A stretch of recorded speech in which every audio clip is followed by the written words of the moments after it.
Gracias, presidenta. Buenas tardes ya, señorías. En 1979, 40 años atrás, se celebró el primer debate en esta Cámara de investidura. Muchos de quienes están presentes hoy aquí o bien no habían nacido o, como es mi caso, éramos tan niños que no guardamos un recuerdo de ese instante político. En aquellos tiempos todavía no estaban esos agujeros de bala en el techo del hemiciclo. El aire estaba lleno de humo del tabaco de los diputados, en su mayoría hombres, y quien quería hacer una llamada tenía que hacerlo desde un teléfono fijo. Ha pasado mucho tiempo, señorías, pero el ritual democrático de la investidura que está reglado en nuestra Constitución continúa siendo el mismo. El jefe del Estado encarga a uno de los candidatos, generalmente el que tiene y representa a la mayoría parlamentaria de la Cámara, a que exponga su programa y solicite la confianza de la mayoría para formar gobierno. Y esto es lo que pretendo hacer durante estos próximos días, señorías. Solicitar su confianza, apelar a su responsabilidad, apelar también a su generosidad, apelar, en definitiva, a la responsabilidad y a la generosidad de todos y todas para lograr que España tenga gobierno y no se suma en el bloqueo. España, como les decía, ha cambiado mucho en estas 4 décadas. Si en 1979 el 5% de sus señorías eran solamente mujeres, hoy es el 47%, el porcentaje más alto del conjunto de la Unión Europea. Si entonces Europa era un sueño lejano para nuestros padres, madres, abuelos y abuelas, hoy España es una democracia plena que contribuye al fortalecimiento de nuestro proyecto común, que es Europa. Todo lo logrado no ha sido por casualidad, ha sido gracias a la firme voluntad del pueblo español de siempre avanzar, de mirar al futuro, de caminar siempre hacia adelante, juntos, juntas, sin dejar a nadie atrás. Y eso mismo, a mi juicio, señorías, hicieron los españoles cuando fueron convocados a las urnas el pasado 28 de abril y también el pasado 26 de mayo. Avanzar, no retroceder. Avanzar frente a los intentos claros, a los riesgos más que evidentes de involución planteados por los partidos que representan hoy a la bancada conservadora. Avanzar y no dar un paso atrás frente al cuestionamiento que se está haciendo en la conversación pública de libertades y de derechos civiles que ahora mismo representan a minorías y que desgraciadamente están siendo puestos en cuestión por algunas fuerzas políticas. Avanzar y no cuestionar nuestro modelo de convivencia territorial. Avanzar y repudiar con todas nuestras fuerzas todo intento de banalización de la violencia que sufre la mitad de la población por el hecho de ser mujer.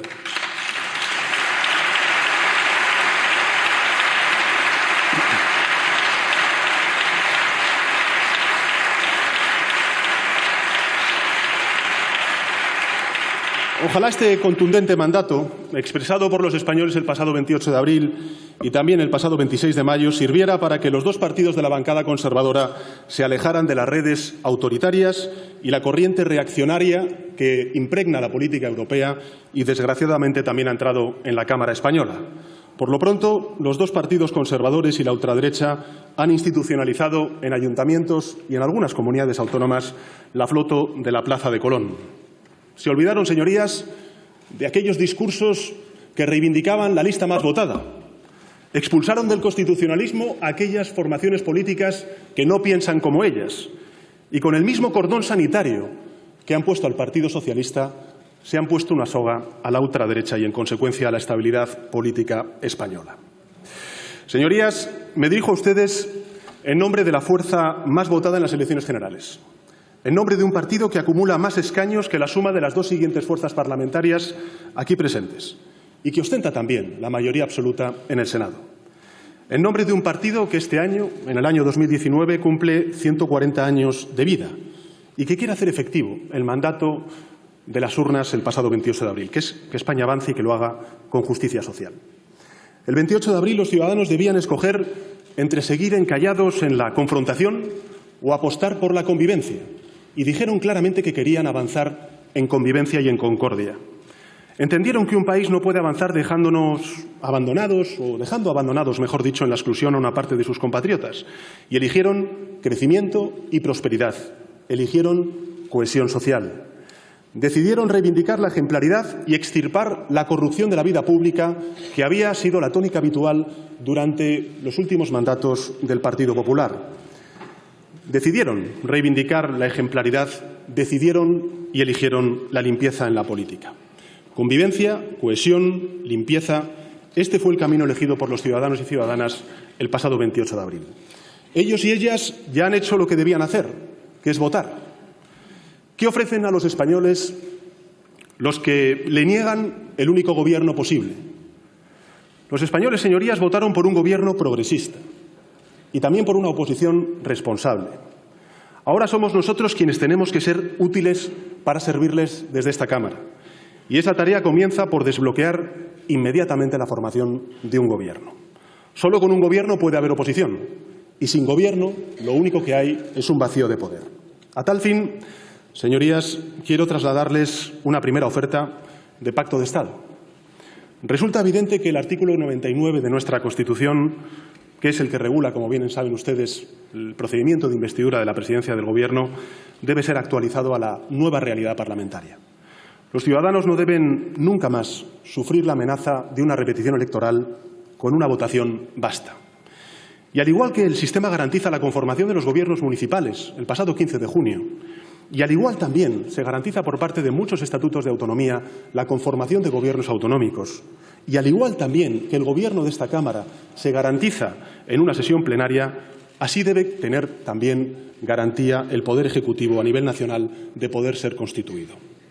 Para poder materializar esta propuesta, este acuerdo, que refuerce sin duda alguna la estabilidad del sistema, les pido que facilitemos entre todos la formación del Gobierno de España y que posteriormente abordemos la reforma constitucional del artículo 99 para que nunca más vuelva a ocurrir el bloqueo en nuestro país. No estamos, señorías, eligiendo entre izquierda y derecha, entre progresistas y conservadores. Eso ya lo hicieron los españoles el pasado 28 de abril. Estamos eligiendo entre que España tenga gobierno o no gobierno. No estoy proponiendo, señorías, el debilitamiento de la labor de la oposición, que podrá ejercerse con toda la contundencia que consideren oportuno a partir de que haya un gobierno en España. Estoy proponiendo simple y llanamente que España tenga gobierno, estoy proponiendo simple y llanamente que España tenga oposición, que España, en definitiva, no quede bloqueada. Sobre todo, señorías, porque el mundo no se para. Los problemas cotidianos, las angustias, las esperanzas de nuestra sociedad y de cada uno de los españoles y españolas no se detienen. Los jóvenes agobiados por la carestía de la vivienda no dejan de padecerla porque no haya gobierno en España. La precariedad de un rider o el desempleo de una mujer no desaparecen como consecuencia de la no asunción de la responsabilidad por parte de esta Cámara y que haya un gobierno en España. La soledad de muchos mayores que sufren en muchas de las ciudades y pueblos de nuestro país no deja de sufrirse como consecuencia de que no exista un gobierno en nuestro país. Quienes, por ejemplo, presentaron 1 millón de firmas pidiendo una ley de eutanasia hace muy pocas semanas para poder morir con dignidad, demandan una respuesta clara. Hoy, no mañana, ya, no en septiembre o en octubre o en noviembre. Les propongo, por ello, avanzar en la formación del gobierno mandatado por las urnas. Un gobierno progresista, un gobierno europeísta y un gobierno también ecologista y feminista. Un gobierno que, sin duda alguna, tienda puentes, que mire hacia adelante y sea capaz de construir la base de los grandes acuerdos que exige nuestro país para encarar los retos que ya son presentes. Retos en los que es imprescindible la acción inmediata del Gobierno, pero en el que no debe faltar tampoco la acción del conjunto de la sociedad. De todos los objetivos a los que nos enfrentamos, a mi juicio hay 6 objetivos en los que España se está jugando su presente y su futuro más inmediato. 6 objetivos que engarzan con la Agenda 2030, con la cual este Gobierno en los pasados 12 meses ha estado sin duda alguna comprometido, y también la candidatura que les presento a esta investidura sin duda alguna también. El primero de ellos, sin duda alguna, es la principal preocupación de los ciudadanos, el empleo digno y también la sostenibilidad del sistema público de pensiones. Señorías, el empleo sufre en España de problemas estructurales que no han terminado de corregirse, ni en épocas de bonanzas y, sin duda alguna, se sufre con mayor contundencia en las épocas de crisis económica. Seguimos teniendo una elevada tasa de desempleo, en torno al 14,7%. Es verdad que es inferior a la que hemos sufrido durante estos últimos años, pero sin duda alguna es superior a la media de la Unión Europea. con un alto grado de desempleo de larga duración, que es uno de los principales objetivos y retos que tenemos durante los próximos años, pese a que estamos a niveles récords de afiliación de cotizantes a la Seguridad Social, con más de 19,5 millones de españoles y, sobre todo, españolas. Asimismo, junto a esa elevada tasa de desempleo, de casi como les he dicho, 15%, hay una elevada tasa de temporalidad, de casi un 26%, como también los niveles de empleo a tiempo parcial no voluntario ponen de manifiesto las debilidades crónicas de nuestro mercado laboral, que sufren con particular incidencia tanto las mujeres como los jóvenes.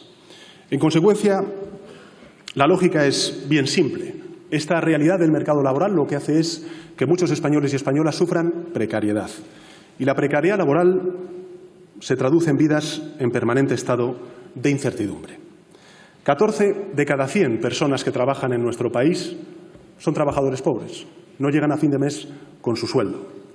Los trabajadores autónomos también están expuestos a amenazas, a dificultades, se han debatido en muchas ocasiones aquí en la Cámara, sufren demasiadas cargas administrativas, cotizan por unas cuantías muy superiores a los ingresos reales que tienen al mes. La situación de las llamadas trabajadoras Kellys, los riders o los temporeros agrícolas no son, señorías, pequeñas excepciones de precariedad, sino deficiencias estructurales que tenemos que corregir. Porque todas y todos ellos son trabajadores que necesitan y exigen y merecen derechos y sueldos dignos. Una economía moderna no puede basar su competitividad en el abuso salarial sobre una parte de los trabajadores, ni excluir a 1 de cada 6 personas en edad de trabajar o a 1 de cada 3 jóvenes. Y junto a ello, debemos garantizar la dignidad en la cuantía, la sostenibilidad y la naturaleza pública, y subrayo lo de público, de nuestro sistema de pensiones. Esta legislatura debe alumbrar un nuevo pacto de Toledo que salvaguarde la clave de bóveda de nuestro estado del bienestar, que es el sistema público de pensiones, en un contexto evidentemente muy exigente por la caída de la tasa de natalidad, por el aumento de la esperanza de vida y, en consecuencia, por el aumento de la ratio de pensionistas sobre los trabajadores activos. Y la pregunta que hay que hacerse, señorías, es ¿dónde queremos situar a España? Y nuestra respuesta, la respuesta que les propongo como candidato a esta investidura, es promoviendo empleo digno en una economía competitiva, sostenible, garantizando pensiones dignas, salvaguardando el sistema público de pensiones. El segundo reto, junto al empleo y, sin duda alguna, también la sostenibilidad del sistema público de pensiones, tiene que ver con la revolución digital, con la revolución tecnológica. Fíjense, según los datos que hace muy pocas semanas ha publicado la OCDE, un 21,7% de los empleos de nuestro país están en riesgo de automatización y, por tanto, de desaparición. Y junto a ese 21,7%, un 30,2% sufrirá una transformación radical por el avance de la tecnología. La revolución digital no solo impacta sobre el empleo, que es algo que es lo que más afecta e importa lógicamente a la ciudadanía, sino que afecta de lleno a cuestiones esenciales que defiende un gobierno progresista como el que nosotros queremos conformar. Por ejemplo, la fiscalidad, la justicia fiscal. Hace pocas semanas supimos en los medios de comunicación que una conocida plataforma digital audiovisual pagó en España, quédense con la cifra, 3.146 euros en concepto de impuesto de sociedades. Y no es la única. Esto no solo resulta insostenible, sino que atenta contra los más elementales principios de responsabilidad y de justicia fiscal. La revolución digital incide también en nuestros derechos y en nuestras libertades. Llevamos un ordenador 100.000 veces más potente que el Apolo 11 y que ya sabe más acerca de nosotros que nosotros mismos por la acumulación de millones de datos en el propio móvil. Y, por tanto, la pregunta que habría que hacerse y que hay que hacerse es ¿a quién pertenece esa información? ¿Quién controla esos datos? ¿Quién controla esos datos que se están convirtiendo en un factor de producción tanto más importante que la energía, que el capital humano o hasta incluso que los recursos financieros? Sectores enteros de nuestra economía se están reestructurando y adaptan modelos y sus modelos a plataformas digitales. Pero pese a ello, señorías, seguimos respondiendo con reglas de siglos pasados a realidades del siglo XXI. En ausencia de nuevas reglas, lo que está ocurriendo en nuestro país y en el mundo es que se abren paso nuevas formas de trabajo precario, como son, por ejemplo, los riders, nuevas formas de elusión y de evasión fiscal, como el ejemplo que les he puesto, y nuevas formas de vulneración de los derechos humanos a la privacidad y al honor personal. Y en este periodo de transformación digital, la pregunta tiene que volver a ser la misma que antes les planteaba para el empleo y el sistema público de pensiones. ¿Dónde queremos situar a España?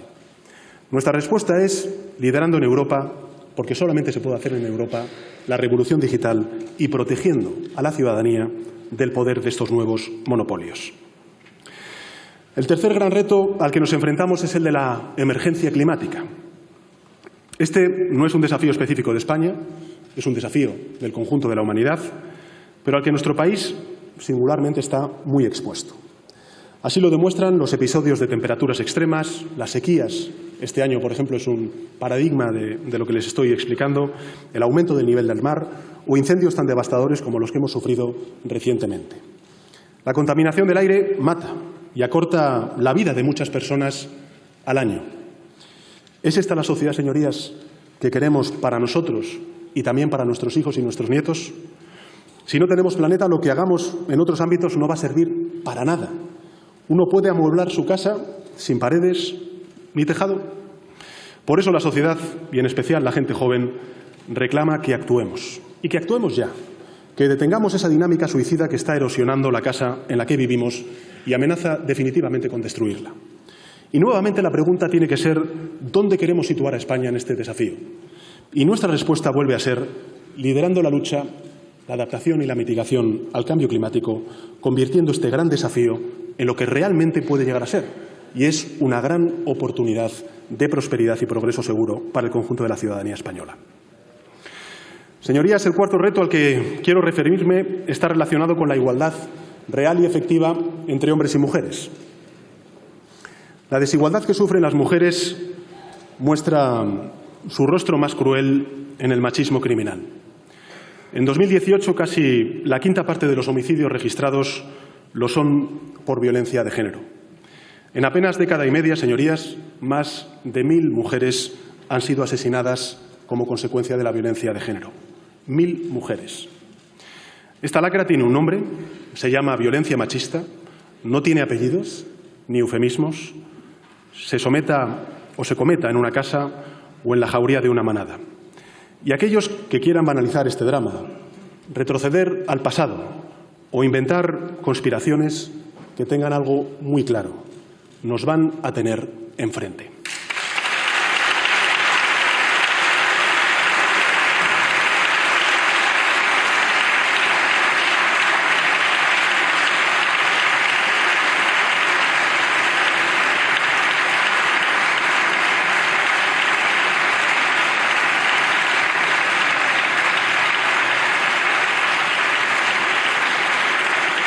Pero la desigualdad que soportan las mujeres se expresa de muchas formas.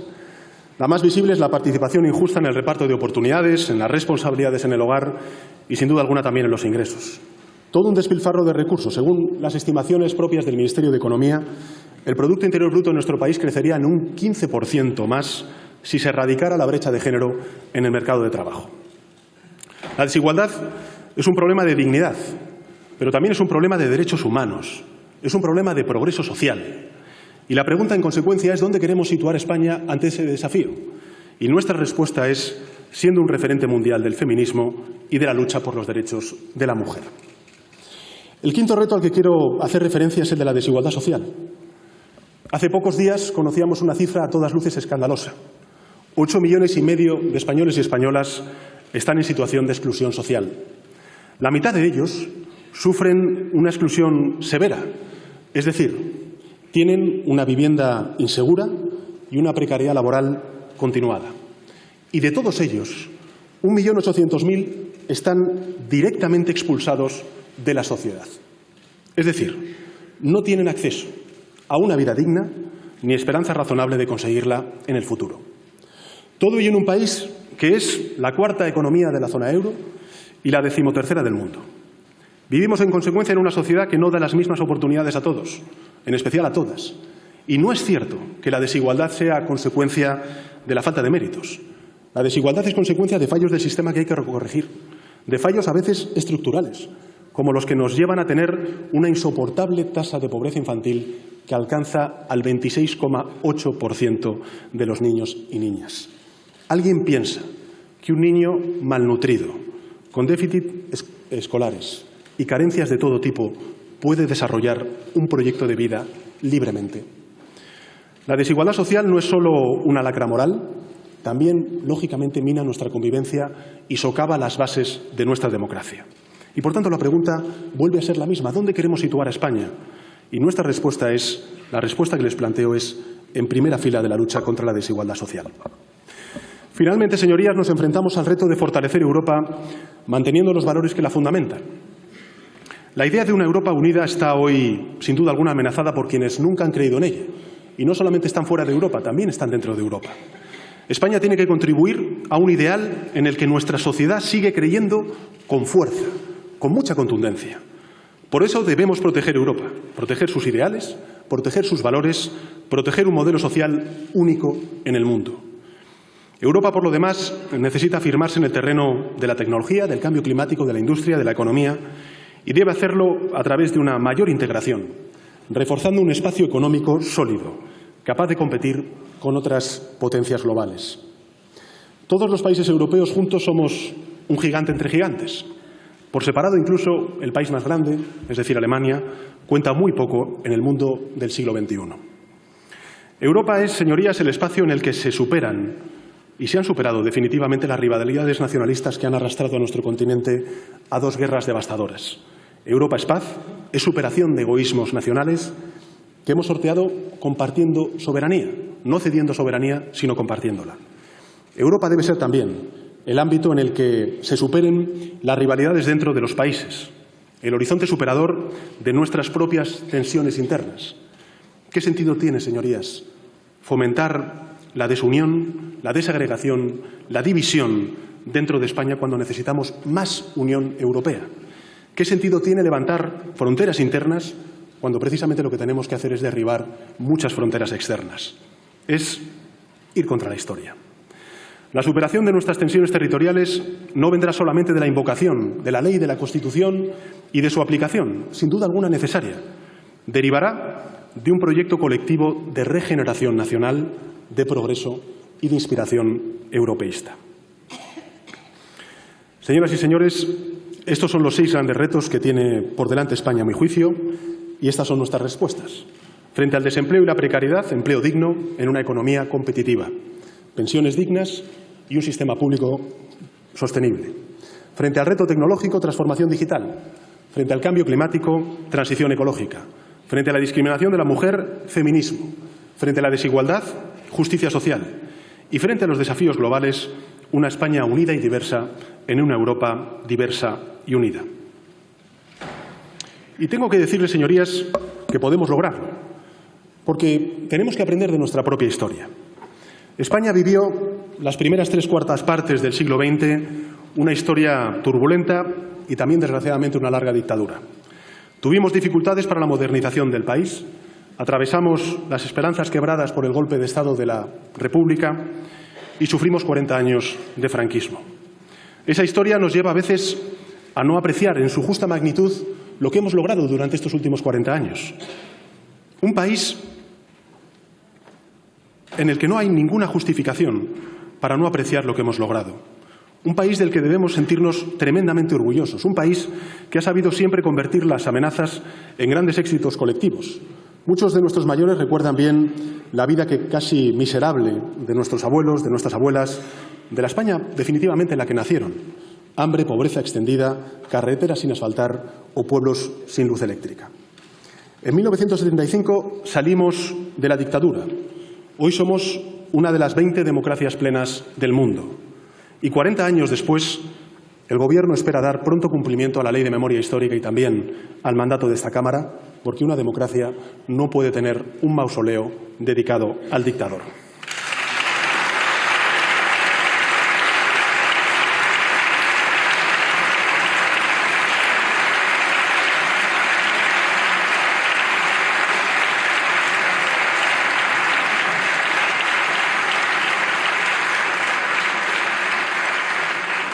En 1975 teníamos una economía anquilosada y unas infraestructuras casi tercermundistas. Y hoy hemos duplicado nuestra renta per cápita, somos una economía moderna y contamos con unas redes de alta velocidad con más kilómetros del mundo. En el 75 no había libertades ni derechos civiles. Existía, señorías, una ley de peligrosidad social que permitía encarcelar a los homosexuales para rehabilitarlos por el simple hecho de serlo. Hoy somos todo lo contrario, un país referente en lo que a la libertad sexual y respeto a la comunidad LGTBI se refiere. En el 75 las mujeres estaban sometidas a los hombres incluso legalmente.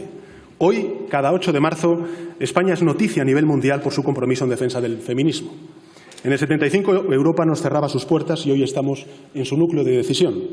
En el 75 éramos un país completamente centralista, sin autonomías, sin respeto a las lenguas vasca, gallega y catalana. Y hoy somos el segundo país más descentralizado del mundo. En el 75 el terrorismo causaba estragos y dolor en el corazón de la sociedad española. Hoy somos una democracia orgullosa de su triunfo sobre la violencia. Nuestra transformación como país ha sido, señorías, colosal. Se han añadido 10 millones de personas a nuestra población activa, de los que 7 millones son mujeres. Hemos sido capaces de aumentar nuestro Producto Interior Bruto en un volumen equivalente a las economías de Holanda y Dinamarca juntas en ese periodo. Hemos multiplicado nuestras exportaciones por 47 y casi triplicado el número de turistas que nos visitan anualmente. Tenemos 8 veces más universitarios y nuestro presupuesto educativo per cápita se ha multiplicado en un 1.400%. Hemos multiplicado por 13 el gasto sanitario y hemos construido uno de los sistemas de salud más eficientes del mundo. España es un gran país, señorías, admirado y admirable. En el 75 lo hicimos y ahora vamos a volver a hacerlo. Hace 40 años se inició la primera gran transformación de nuestro país, un proyecto de éxito en el que colaboraron gobiernos de diferente signo. En esta legislatura les propongo que comencemos la segunda gran transformación de nuestro país, abordando los 6 grandes objetivos antes expuestos. Esta segunda gran transformación que les presento y les propongo, señorías, se asentará en una apuesta decidida por la educación, o si me lo permiten, por el conocimiento, es decir, por la educación, por la cultura y por la ciencia. Estas materias impregnarán toda la acción del Gobierno y por eso les propongo, señorías, un acuerdo que garantice que la inversión educativa sea del 5% del Producto Interior Bruto, con independencia de la coyuntura económica y también de los gobiernos políticos que haya en los sucesivos años. Un primer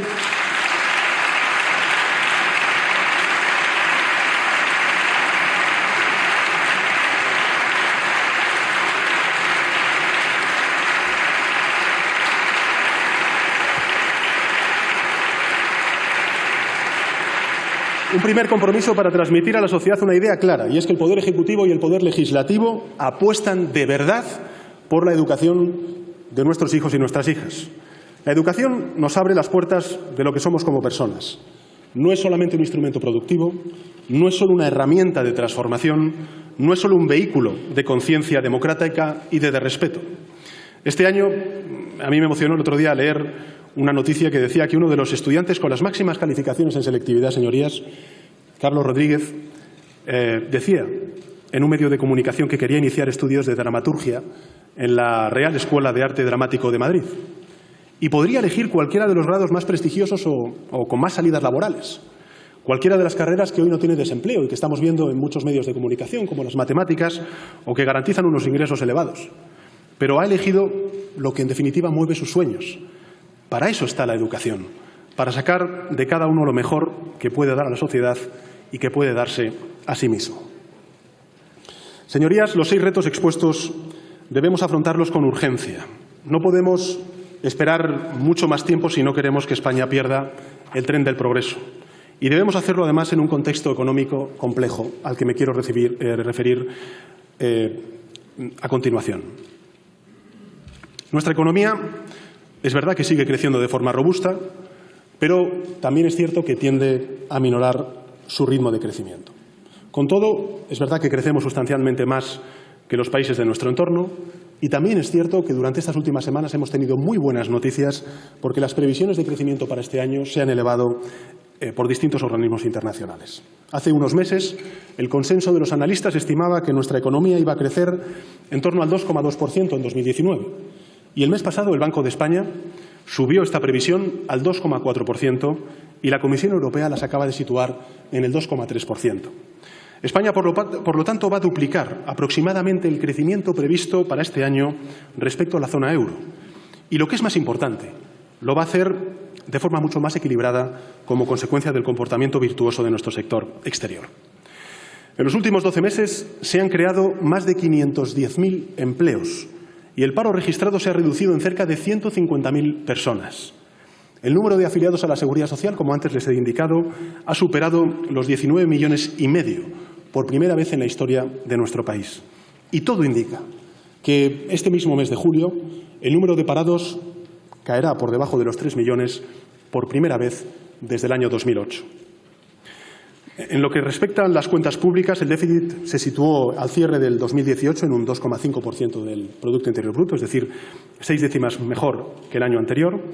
Este buen dato ha permitido a España, como han sabido ustedes y han conocido por los medios de comunicación, salir del brazo corrector del procedimiento de déficit excesivo de la Unión Europea en el que estábamos desde el año 2009.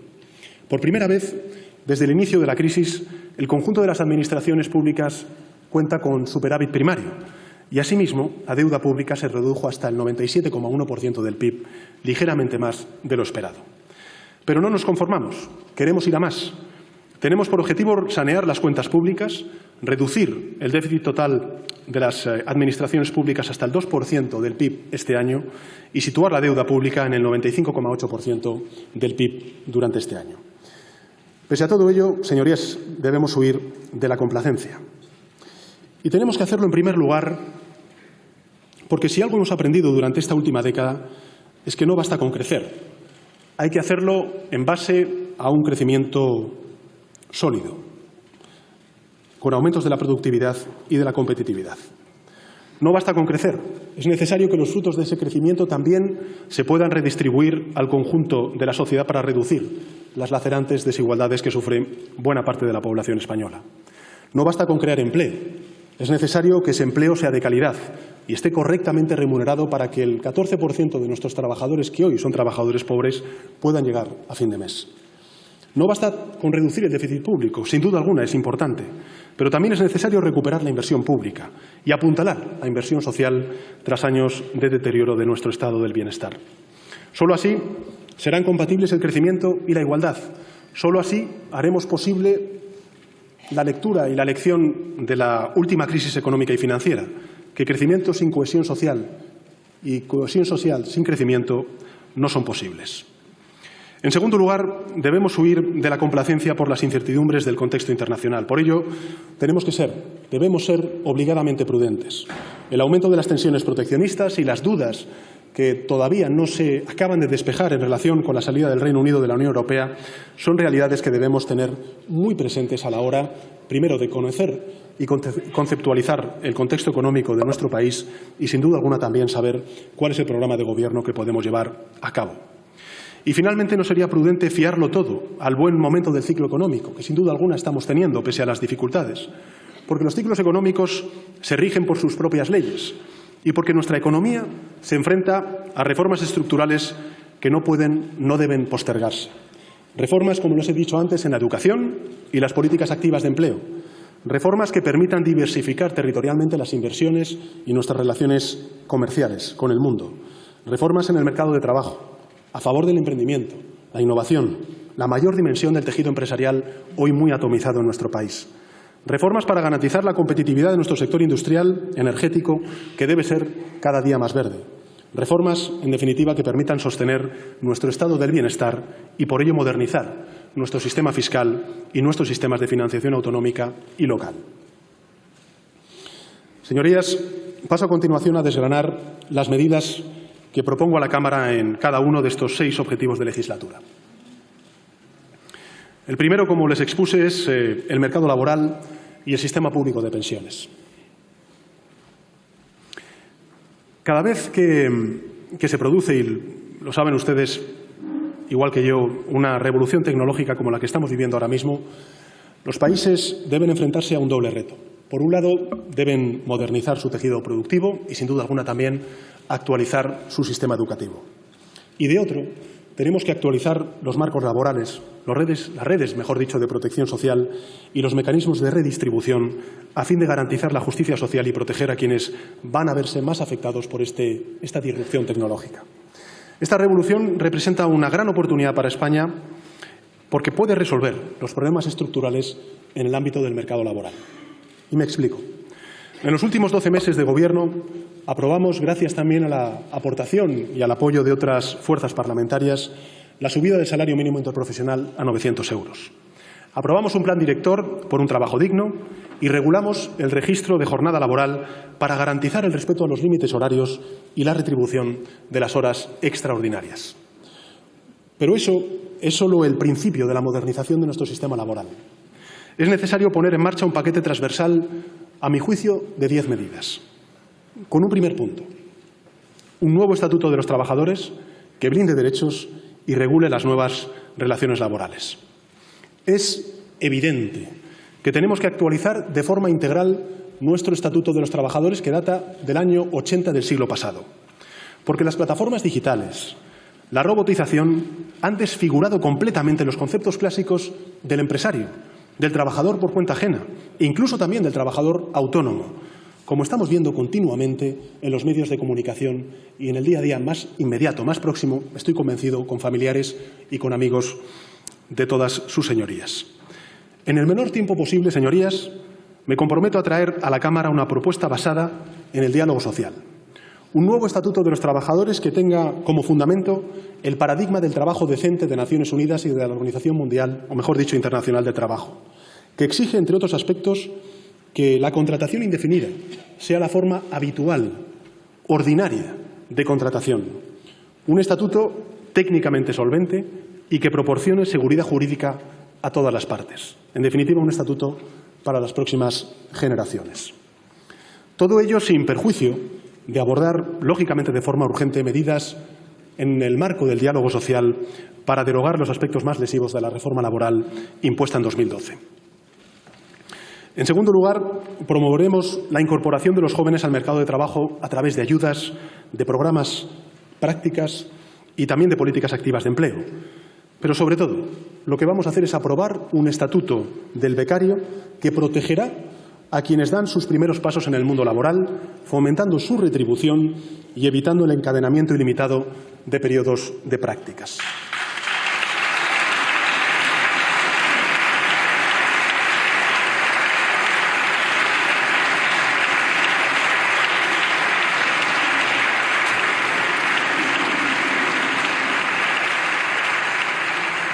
En tercer lugar, aprobaremos un plan estratégico de retorno para recuperar el talento profesional de aquellos españoles que tuvieron que marcharse al extranjero, sobre todo los jóvenes, en especial los investigadores y los científicos.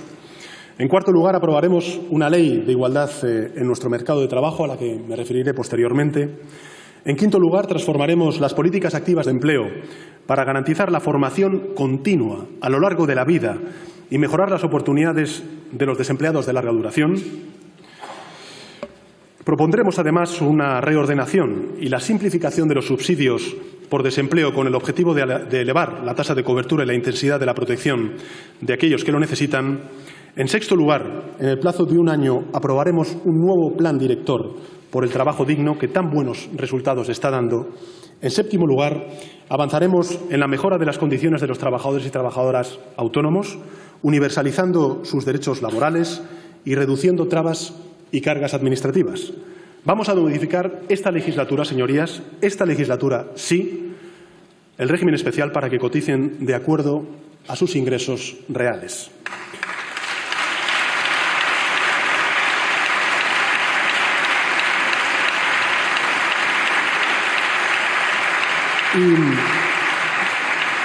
Y seguiremos ampliando la protección social de este colectivo, como hemos hecho durante estos últimos 12 meses, gracias también al aporte y al apoyo de grupos parlamentarios, con la intención de equipararla a la de los trabajadores por cuenta ajena.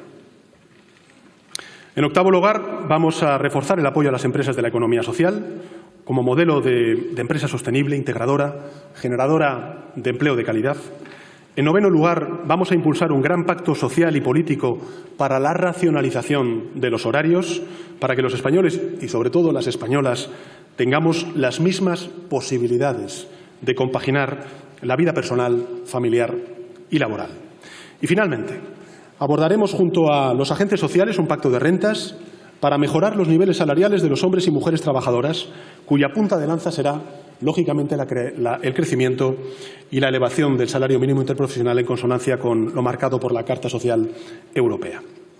El reto, señorías, consiste en situar a nuestro país a la vanguardia de la transformación tecnológica, sin duda alguna, pero también situar a nuestro país al frente y a la vanguardia de un nuevo sistema económico, donde beneficie o se beneficie a toda la sociedad y no solo a unos pocos privilegiados. Pero no solo necesitamos medidas laborales. Para ganar el futuro del empleo hay que ganar también el reto del conocimiento y adaptar el modelo educativo a los nuevos tiempos. El futuro, sin duda alguna, lo va a ganar aquella sociedad que tenga profesionales preparados, investigadores y empresarios y empresarias capaces de innovar. Antes, señorías, dedicábamos las 2 primeras décadas de nuestra vida a formarnos y el resto a usar esa formación en nuestra vida profesional. Ahora tenemos la necesidad de formarnos continuamente, permanentemente, de aprender nuevas habilidades, de estar en permanente desarrollo y tenemos, en consecuencia, la obligación de ofrecer a la ciudadanía un modelo que responda a esa realidad. Por eso les propongo, señorías, convertir a España en el primer país europeo que reconozca el derecho a la educación a lo largo de toda la vida.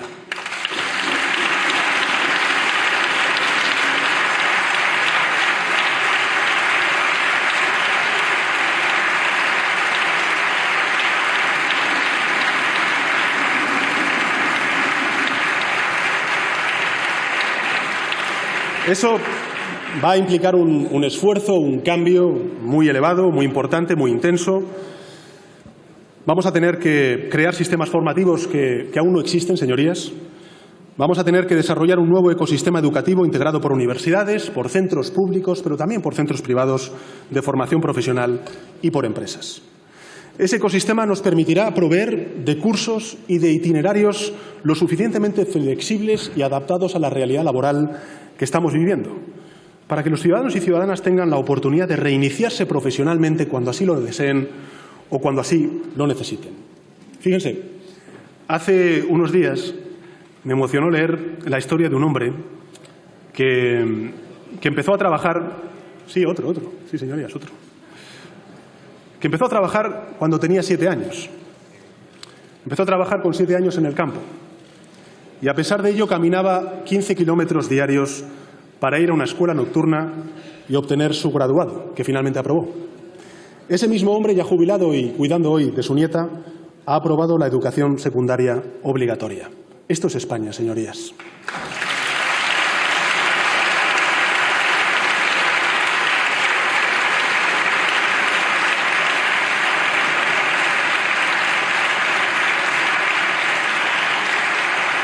Tenemos que recordar estos ejemplos.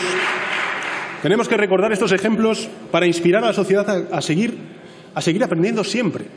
Y tenemos que garantizar las oportunidades para poder lograrlo. Señorías, estoy convencido de que en el futuro los ciudadanos y ciudadanas tendrán trabajos cada vez más próximos a sus intereses, a sus pasiones y a sus capacidades creativas. Tenemos que luchar y trabajar para ello. Por eso es imprescindible que sepamos leer lo que los tiempos nos están diciendo. Nuevas leyes laborales, nuevas oportunidades de crecimiento en el conocimiento y en la formación de los ciudadanos y ciudadanas para avanzar en el empleo estable y también en la buena remuneración de ese trabajo. Esos factores, la estabilidad y el empleo de calidad, son fundamentales, señorías, para consolidar uno de los principales pilares del estado del bienestar, como es el sistema público de pensiones. En esta materia, el acuerdo político y el diálogo social estuvo a punto de lograrse antes de la precipitación de las elecciones el pasado 28 de abril. Pero ese acuerdo político y social, dentro del Pacto de Toledo, son hoy más fundamentales, más indispensables que nunca. Tenemos, a mi juicio, bases sólidas, muy sólidas, sobre las que reforzar nuestro sistema. Y creo que además en la Cámara hay una clara voluntad política de evitar que haya una merma en el poder adquisitivo de los pensionistas. Por eso es preciso consolidar la actualización conforme al IPC real que se hizo en diciembre pasado, eliminándose el índice de revalorización en vigor, reducir la brecha de género con especial atención a las pensiones mínimas y no contributivas y reformular el factor de sostenibilidad conforme al acuerdo social alcanzado en el año 2011. Planteo, señorías, conciliar estos objetivos con la eliminación, y este es el compromiso que también asumo ante ustedes, en un horizonte de 5 años, del déficit del sistema de la seguridad social. Y para ello también estudiaremos nuevas fórmulas de financiación que garanticen la sostenibilidad del sistema público de pensiones.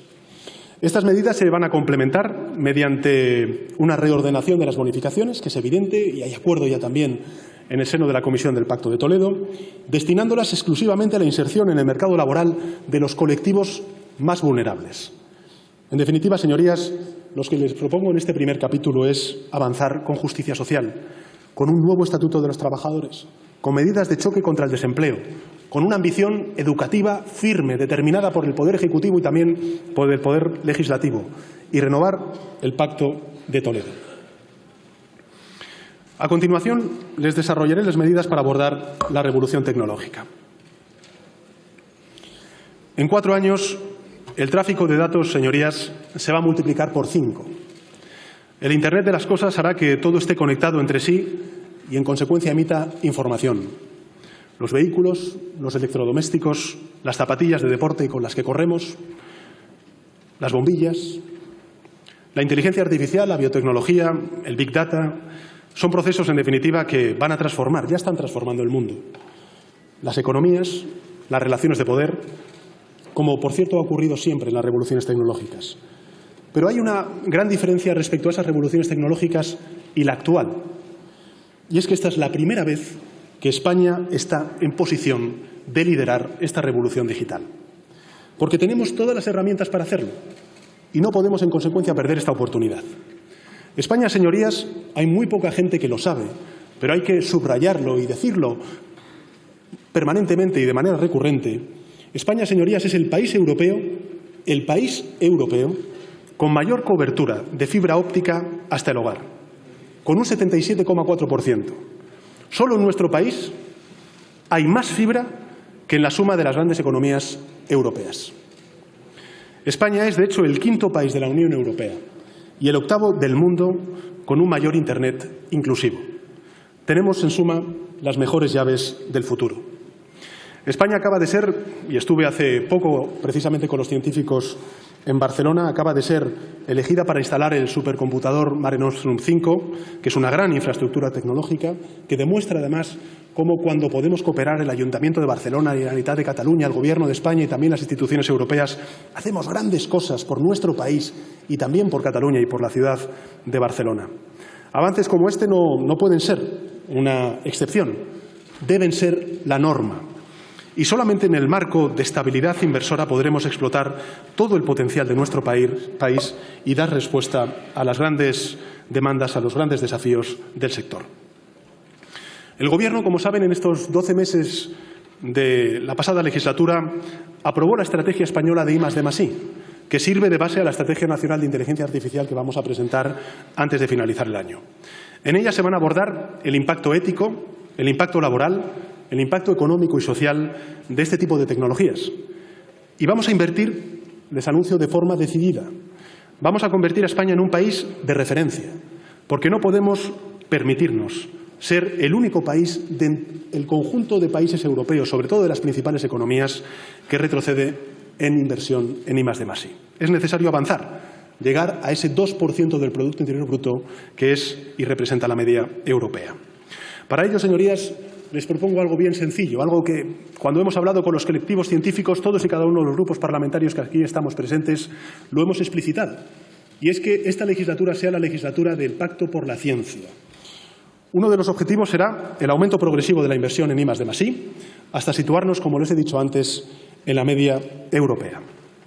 Apoyaremos con fuerza, con determinación, la transformación de nuestro tejido empresarial a través de la creación, les anuncio, de una entidad pública de financiación de la innovación, el emprendimiento, la transformación digital y la transición ecológica. Es decir, vamos a crear una entidad pública, les repito, de financiación de la innovación, del emprendimiento, de la transición digital y de la transición ecológica, que integre en un mismo grupo los programas y las entidades públicas de crédito existentes. Y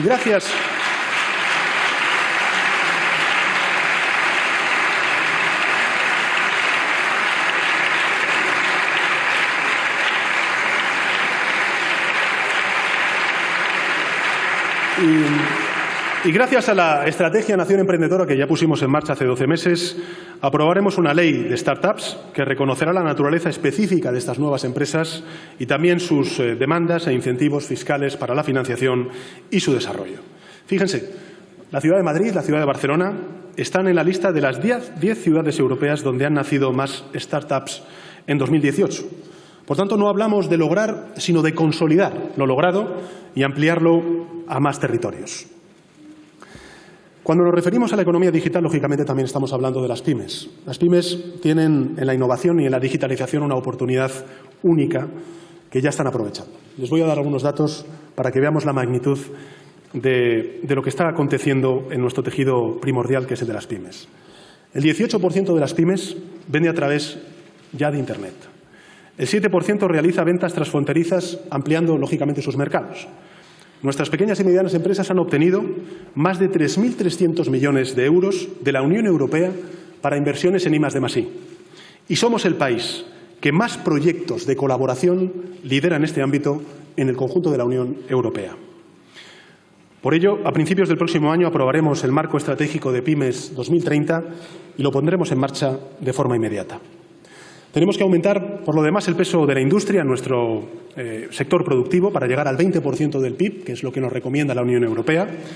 Y por eso vamos a impulsar un pacto de Estado por la industria, que será un acuerdo, eso esperamos, para definir una política integral, sostenida en el tiempo, para contribuir a mejorar nuestra productividad y la competitividad de nuestra economía, haciendo de este sector un motor de crecimiento y de empleo estable y de calidad.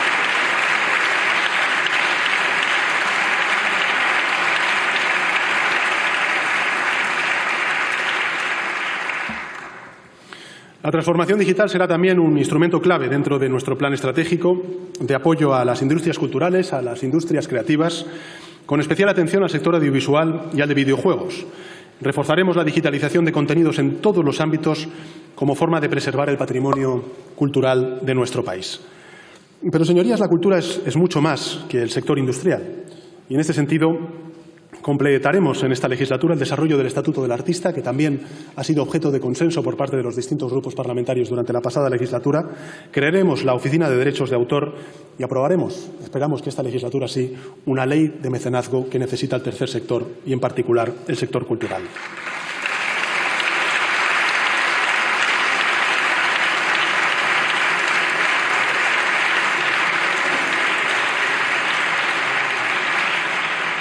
La digitalización también tiene que alcanzar al sector público para facilitar y aligerar trámites, reducir cargas burocráticas e incrementar la eficiencia de los recursos.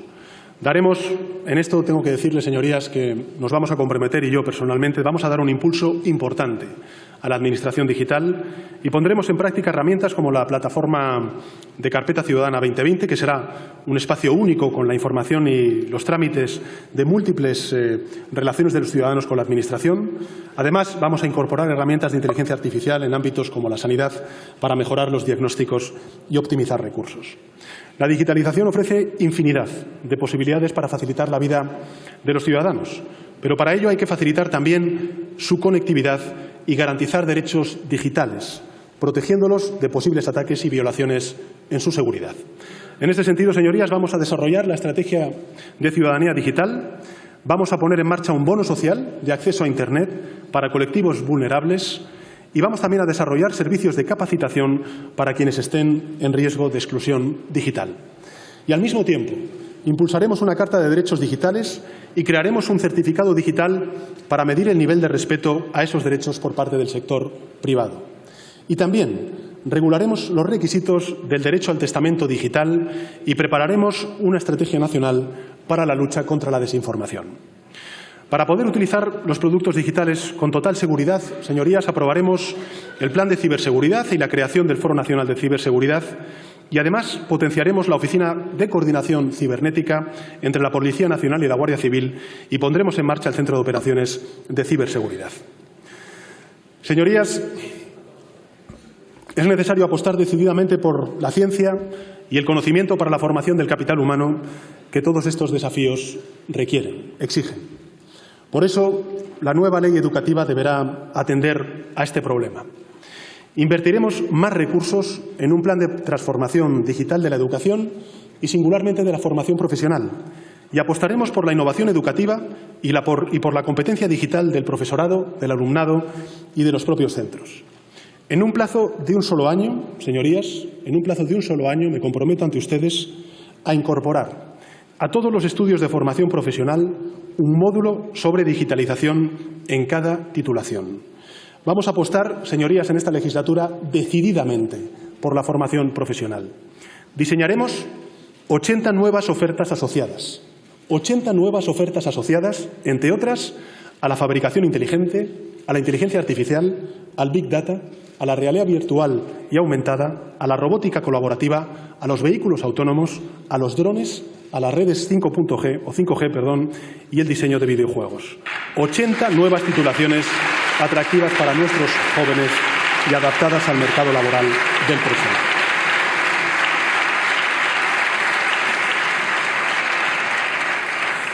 Es necesario también fomentar las vocaciones científicas y tecnológicas, las llamadas STEM, la ciencia, la tecnología, la ingeniería y las matemáticas. Fíjense, les voy a dar un dato.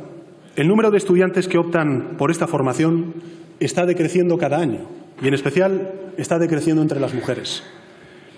Y la demanda de profesionales altamente cualificados, la realidad es que va en aumento. Se estima que la Unión Europea habrá, en el año 2020, 756.000 puestos vacantes en el sector de las tecnologías de la información y de las comunicaciones. Estamos, en consecuencia, divorciando la universidad del mundo y eso es inaceptable.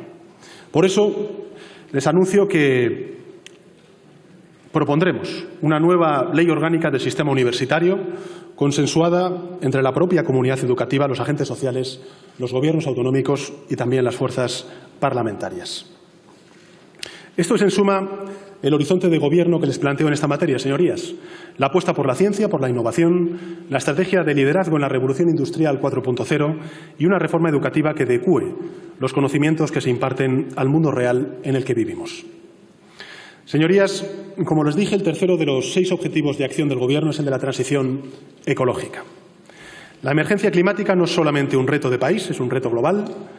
Un desafío que encuentra, mejor dicho, su expresión en los Acuerdos de París, la Agenda 2030 de Naciones Unidas y el Marco de Energía y Clima de la Unión Europea. Es nuestro deber asegurar que un modelo económico sostenible ofrezca a la vez oportunidades en sectores vinculados a la transición energética y también proteger a los afectados por esos cambios. Permítame señalar también la dimensión intergeneracional del debate que tenemos encima de la mesa.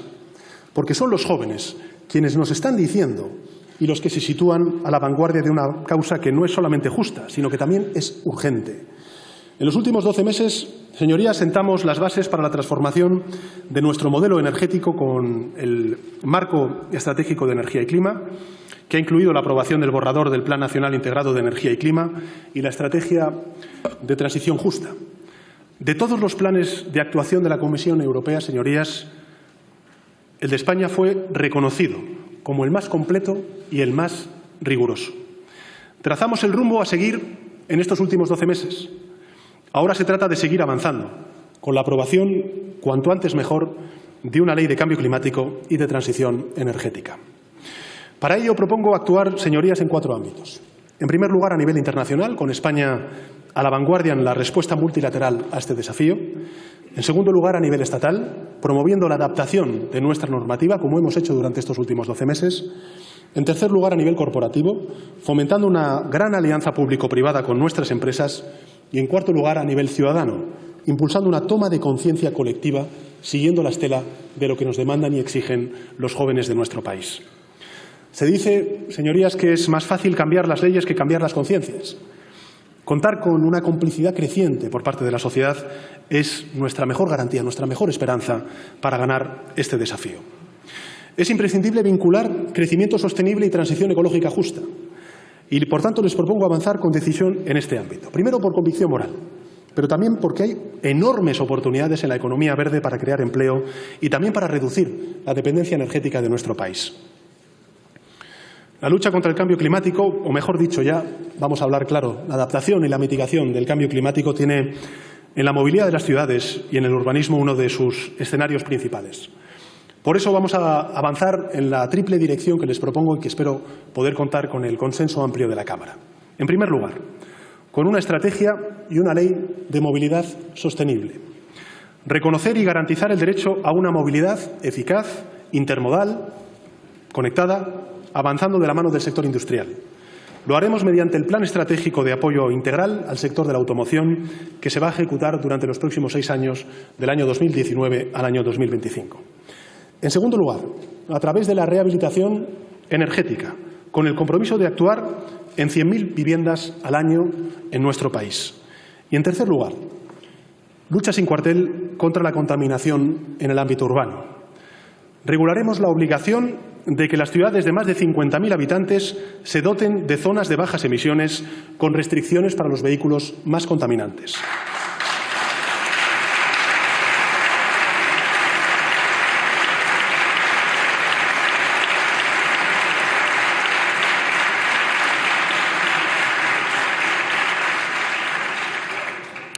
Quiero ser muy claro en este ámbito, señorías, y se lo quiero decir a todas las administraciones públicas, singularmente a las administraciones locales.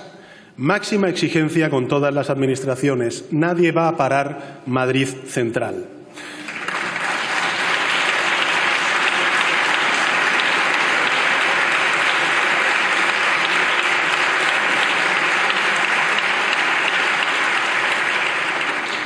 No puede haber pasos atrás. Es una irresponsabilidad absoluta exponer a España al riesgo de sanciones por parte de las instituciones europeas y, más aún, una responsabilidad aún mayor, el de renunciar al derecho de la ciudadanía a respirar un aire limpio.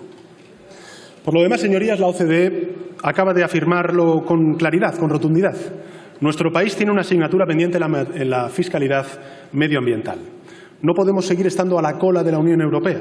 No se trata de recaudar más, sino de desincentivar un modelo productivo con enormes costes sociales, sanitarios y ambientales.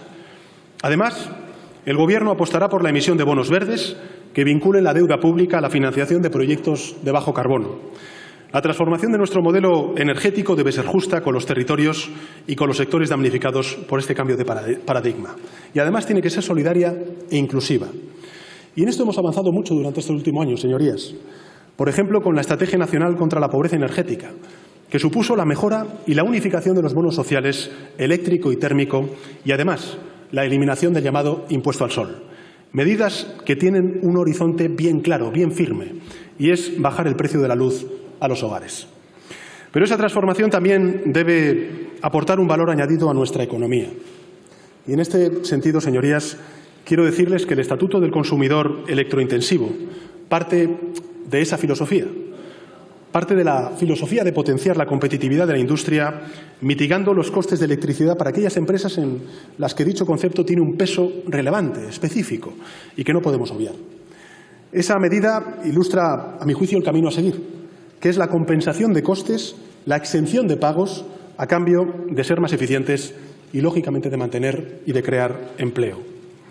Y en esa misma línea, nos comprometemos en esta legislatura, señorías, a aprobar una estrategia estatal de economía circular a la que estará incluida una ley de plásticos de un solo uso para reducir la generación de residuos y fomentar el consumo sostenible.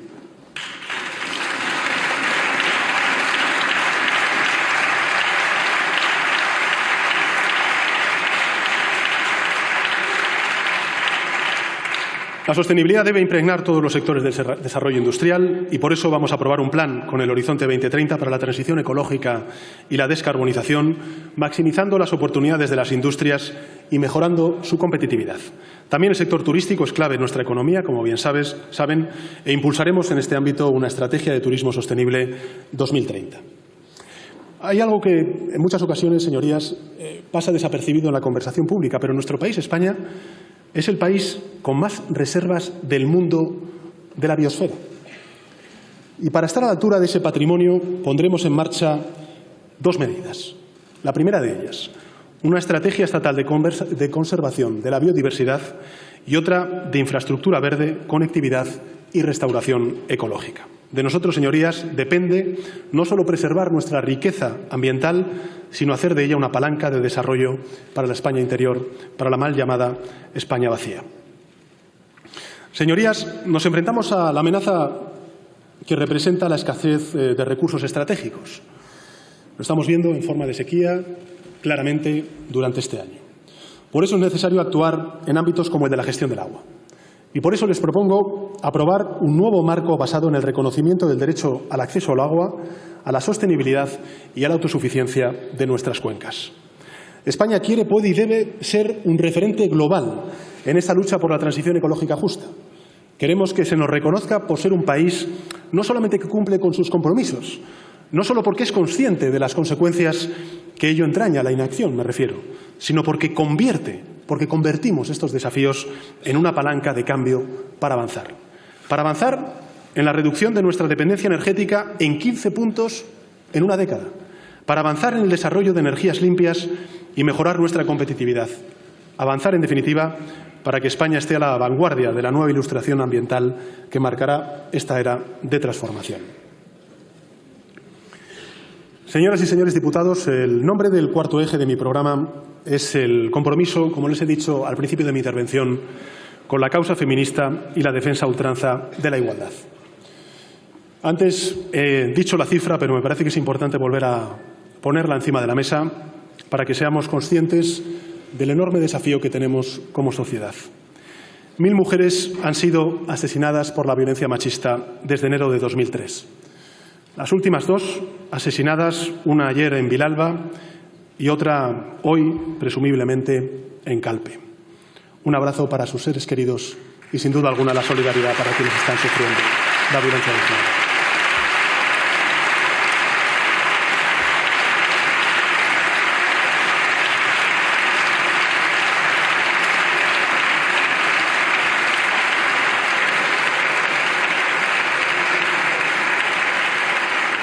No se trata de mejorar esas cifras, sino de lograr que no haya ni una mujer muerta más por esa causa. Hay más violencias contra las mujeres, sin duda alguna. 1 de cada 3 víctimas de delitos sexuales no cobra la indemnización que le corresponde. Y de aquellas que sí lo reciben, la cantidad es irrisoria, poco más de 160 euros. Por eso adoptamos ya las medidas más urgentes y el compromiso del Gobierno de España es a implementar el Pacto de Estado contra la violencia de género. Tomaremos también algo que creo que es importante y es la iniciativa para que se avance en este sentido en el conjunto de la Unión Europea, donde no existe una definición conjunta para el feminicidio ni una legislación homogénea en torno a la violencia de género. Las mujeres no solo sufren violencia y agresiones, siguen sufriendo una desigualdad de partida. Y un ejemplo elocuente de esto es la brecha salarial que repercute, lógicamente, en la cuantía de las pensiones que luego cobran cuando llegan a la edad de jubilación. En la pasada legislatura es cierto que ya iniciamos un camino para eliminar las brechas salariales y para equiparar los permisos de paternidad y maternidad. Y vamos a impulsar, como les he dicho en el capítulo del empleo, la Ley de Igualdad de Trato y de Oportunidades en el Empleo y en la Ocupación, que avanza precisamente en la conciliación de la vida laboral y familiar. Y vamos a ratificar también el Convenio 189 de la OIT, con el objetivo de consolidar la igualdad de derechos laborales y de seguridad social de las personas que trabajan como empleadas domésticas, que son en su mayoría mujeres.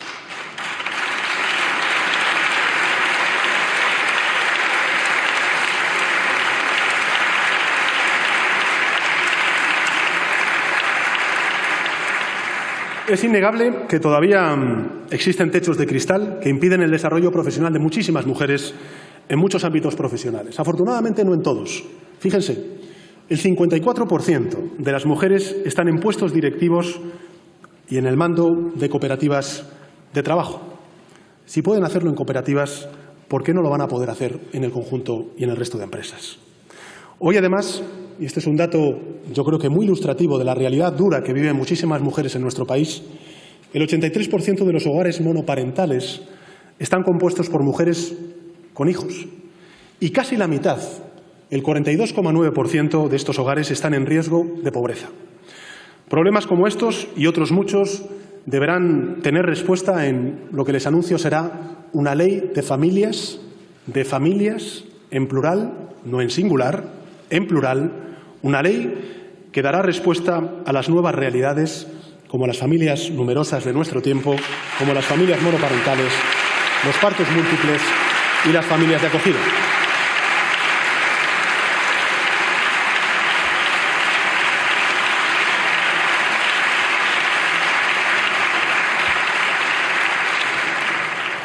La discriminación de la mujer no es fruto del azar, es producto de una sociedad patriarcal que ha tolerado como normales situaciones que discriminan a la mujer en el hogar, en el trabajo, en el espacio público y también en las relaciones interpersonales. En el ámbito sexual, señorías, esta mentalidad confiere al varón el derecho a disponer del cuerpo de la mujer y a ignorar su deseo. Y para mi Gobierno no puede existir una relación sexual sin el consentimiento expreso de la mujer.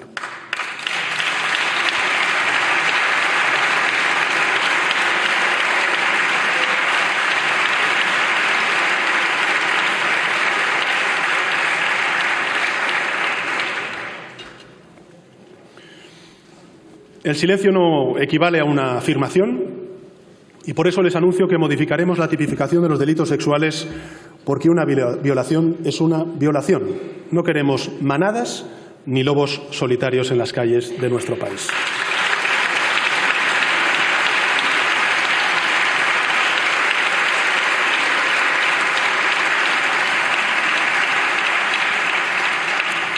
Existen otras formas de discriminación de la diversidad. Y la diversidad en todos los frentes, señorías, es la bandera que mejor representa a nuestro país. La de la alegría de vivir en un país que ha abrazado la diferencia como símbolo de riqueza humana. Y si estamos comprometidos con la diversidad, estamos comprometidos contra la discriminación. Nuestro ordenamiento jurídico cuenta hoy, es verdad, es cierto, con el mayor conjunto de medidas de protección y de reconocimiento de los derechos de todas las personas, independientemente de las circunstancias relativas a la discapacidad, a la orientación sexual, a la identidad de género, a la etnia, a la libertad de culto, etcétera, etcétera, etcétera, etcétera. Pero la realidad es mucho más incómoda que las leyes. La sombra del odio ha desgraciadamente regresado y numerosos colectivos se enfrentan aún a estigmas y dificultades de distinto grado en su día a día. Los delitos del odio registrados por las fuerzas y cuerpos de seguridad del Estado han aumentado en los últimos años y la historia nos ha hecho recordar que el progreso no es necesariamente irreversible. Hace 2 semanas, sin ir más lejos, en los días en los que el colectivo LGTBI celebraba su orgullo por las calles de los pueblos y ciudades de España, vimos varias agresiones homófobas. Por eso desarrollaremos y aplicaremos el Plan de Acción contra los Delitos de Odio y, de una vez por todas, tramitaremos la Ley Integral para la Igualdad de Trato y No Discriminación y la modificación de la Ley de Identidad de Género.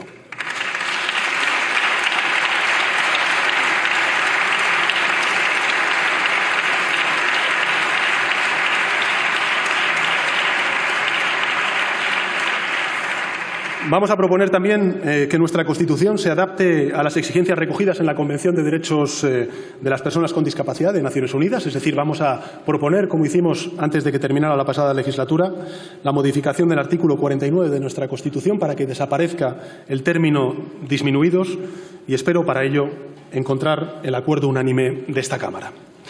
Señorías, una sociedad donde la desigualdad crece nunca será una sociedad plenamente libre. Todo nuestro sistema público está sostenido en esos 2 gruesos pilares, la libertad y la igualdad.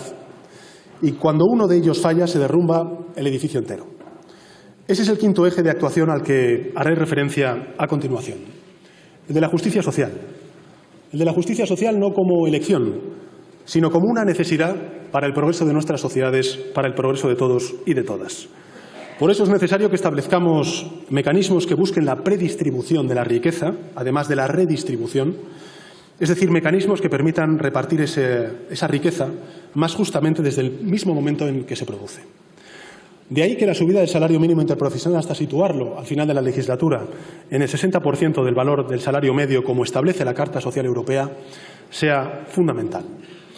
El fortalecimiento también de rentas de inserción estables que detengan la pobreza severa es otra de las medidas que avanzan en ese camino. Y es necesario.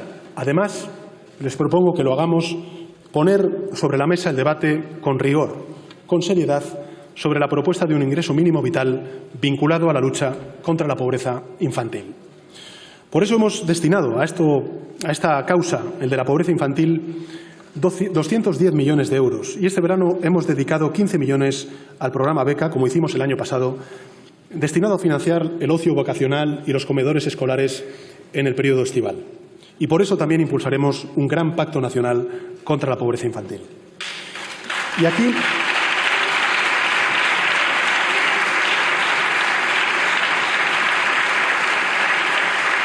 aquí volvemos, señorías, a la educación, que es, al final, la base de la igualdad de oportunidades. Por eso vamos a fortalecer la educación pública como garantía de cohesión social. Una educación pública con recursos y con vocación de excelencia, con material escolar gratuito para quien lo necesite, con recursos suficientes para prevenir esa lacra que desgraciadamente sufre nuestro sistema educativo, que es el abandono escolar temprano. Vamos a universalizar la escolarización de 0 a 18 años, no mediante la obligatoriedad, sino promoviendo una oferta suficiente de plazas públicas. Antes que nada, en educación infantil. Los ayuntamientos, señorías, podrán, les anuncio, destinar su superávit a este fin con un impacto de 300 millones de euros. Y se presupuestarán 30 millones de euros para aquellos municipios que no tienen superávit, pero que planifiquen este tipo de infraestructuras en sus ayuntamientos.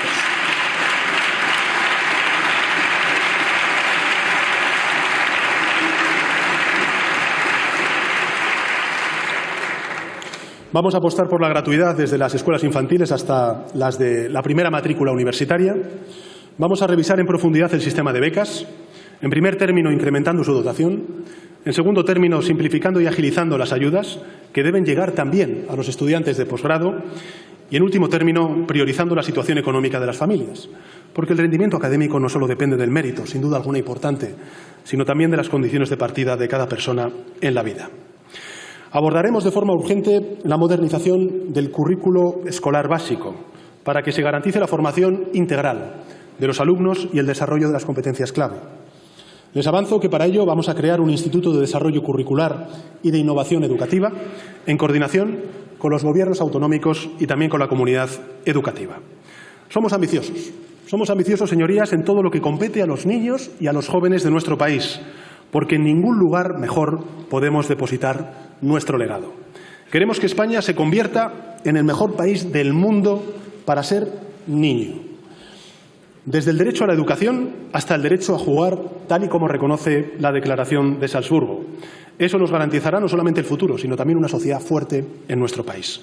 Por ello, una de las primeras leyes que quedó pendiente, desgraciadamente, en la pasada legislatura, en nuestro último tramo de la legislatura, es tramitar en el Consejo de Ministros y también en el Congreso de los Diputados una ley que estoy convencido va a contar con el aplauso y el respaldo de todos y cada uno de sus señorías. Y es la Ley Orgánica para la Protección Integral de la Infancia y la Adolescencia frente a la violencia.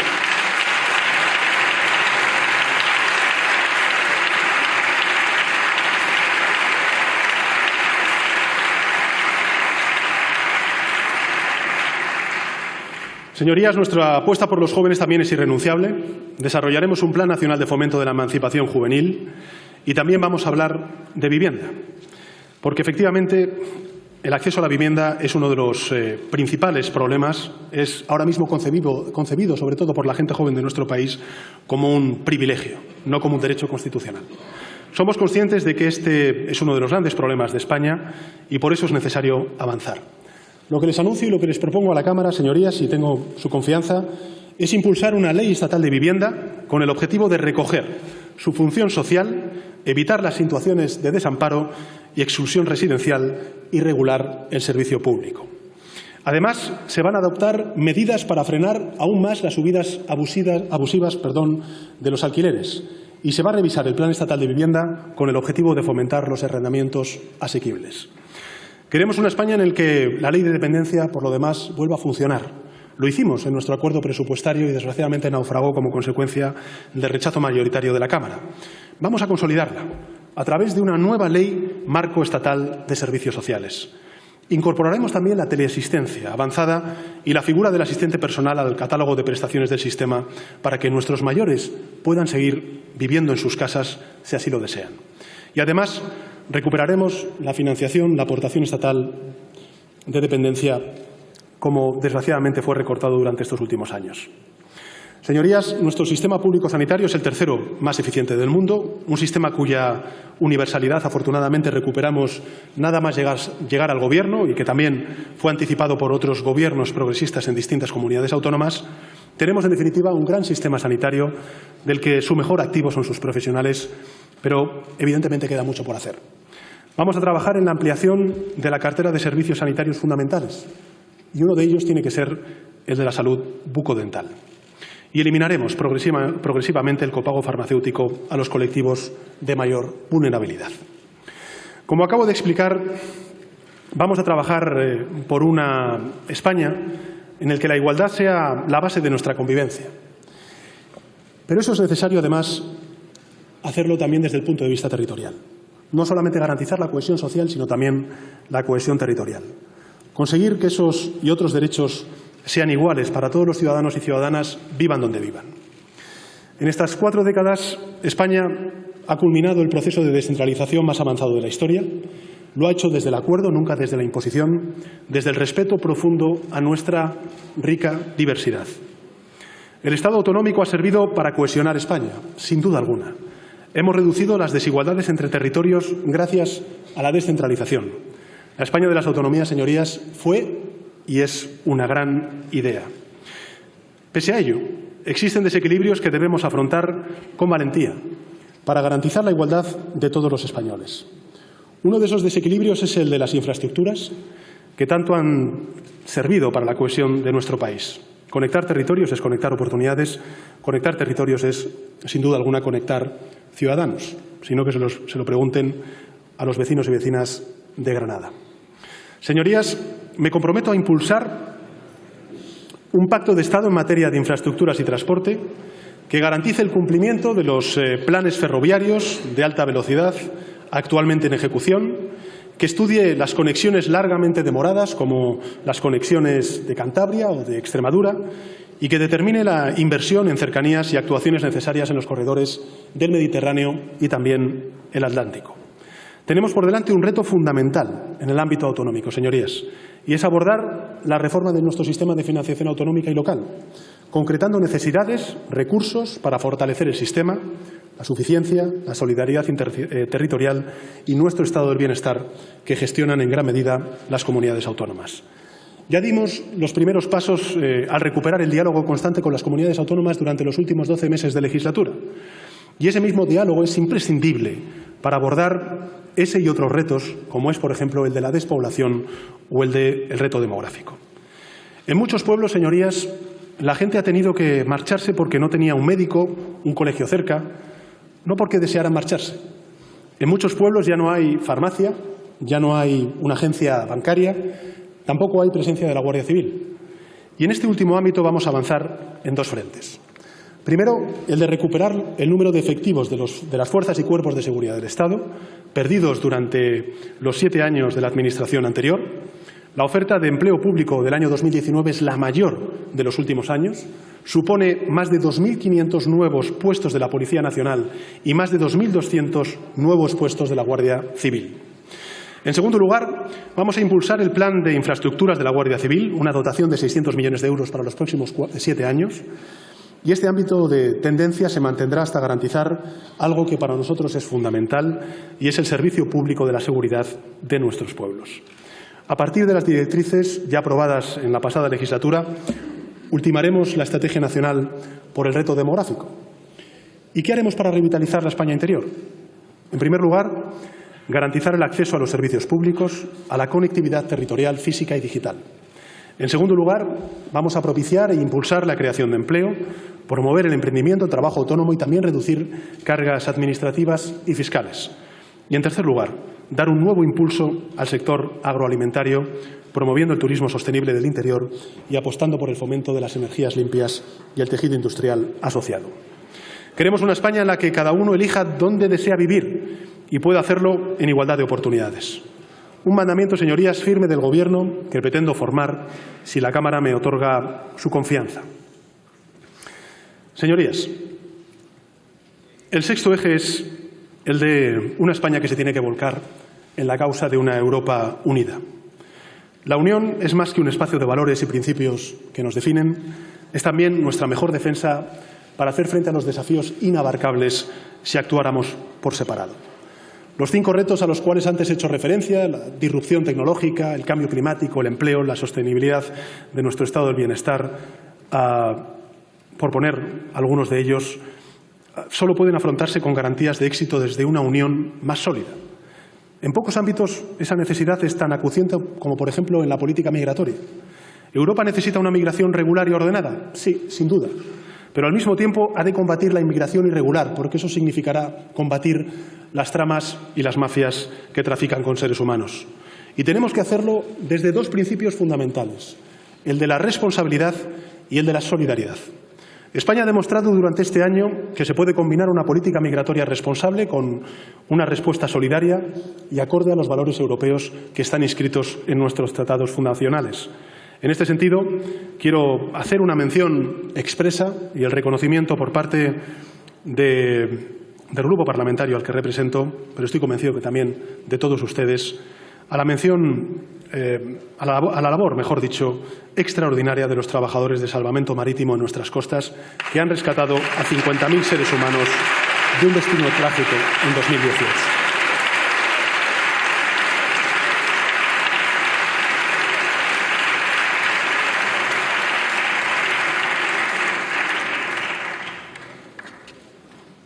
Nuestra política migratoria es, además, una política que ha resultado ser eficaz. En lo que va de año, el número de entradas irregulares ha caído en un 27% respecto al mismo periodo del año 2018. Pero tenemos que hacer mucho más, y especialmente lo tenemos que hacer en 2 ámbitos. El primero, tenemos que impulsar una reforma del sistema de asilo común europeo, y el segundo, una apuesta clave en la cooperación con actores fundamentales para nosotros, por nuestra realidad geográfica, que es los países de origen y de tránsito, y singularmente con Marruecos.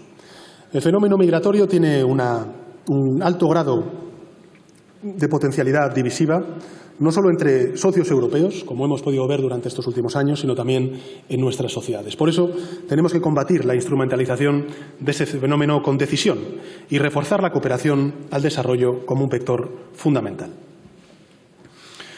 Señoras y señores diputados, Europa es un proyecto que nos cohesiona como país y también como sociedad en sus 3 vertientes. La Europa de los ciudadanos, ampliando derechos, libertades, reforzando lo que se ha llamado el demos europeo y, ¿por qué no?, soñando, al menos yo sueño con ello, con el que en un futuro podamos tener una Constitución europea. En segundo lugar, además de la Europa de los ciudadanos, la Europa de los Estados-nación, avanzando en la cooperación entre países en el ámbito de la industria, de la energía, del desafío digital, de la ciberseguridad, de la migración, de la política exterior, de la defensa común, del cumplimiento de los acuerdos de París y la exigencia de que nuestro continente sea un continente neutro en emisión de CO2 en 2050. Y junto a la Europa de los ciudadanos, la Europa de los Estados-nación, la Europa de las regiones. El siglo urbano en el que estamos implica el que la perspectiva territorial y local deba ser vital si queremos responder eficazmente a muchos de los desafíos que tenemos por delante y también legitimar aún más el ideal europeo. 3 enfoques que identifican un anhelo, una España autonómica en una Europa federal, un nuevo espacio de soberanía que no merma el sentimiento de pertenencia. Nadie es menos español, es menos catalán, es menos vasco, es menos madrileño, es menos andaluz por ser europeo. Ocurre todo lo contrario. Reforzamos nuestras identidades a fuerza de ser europeos.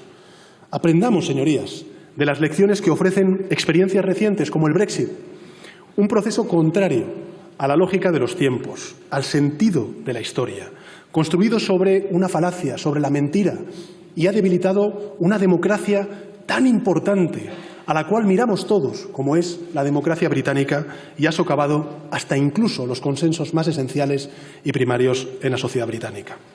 Hoy, por primera vez, hay una coincidencia casi exacta entre el ciclo político en España y el que se abre en el conjunto de la Unión Europea.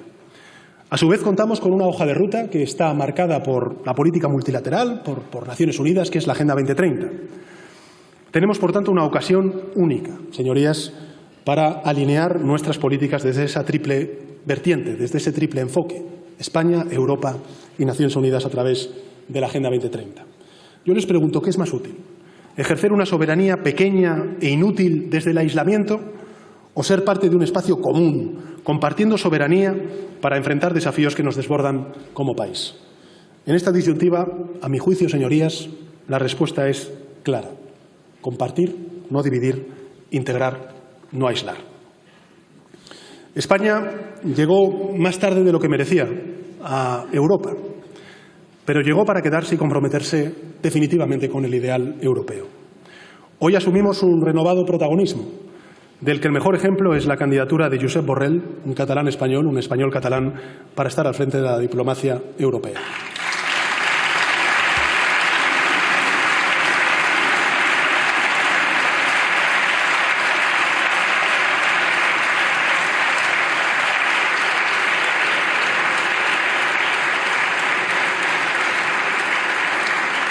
Europa es el mayor espacio de solidaridad, de justicia social y de democracia de todo el planeta.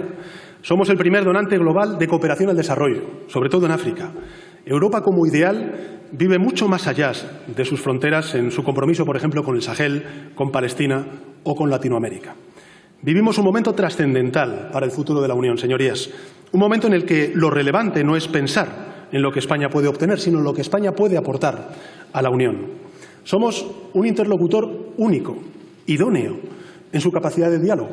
Nuestro vínculo con Latinoamérica, las raíces mediterráneas y nuestra presencia incuestionable en África son el mejor ejemplo. Y desde el Gobierno, señoras y señores diputados, ofrezco el compromiso firme, determinado por parte de este Gobierno de avanzar en la Europa social. Impulsaremos y defenderé dentro del Consejo Europeo y también en el Parlamento Europeo la dimensión social de la Unión Europea a través del seguro europeo de desempleo, el salario mínimo común y una estrategia vinculante contra la violencia de género.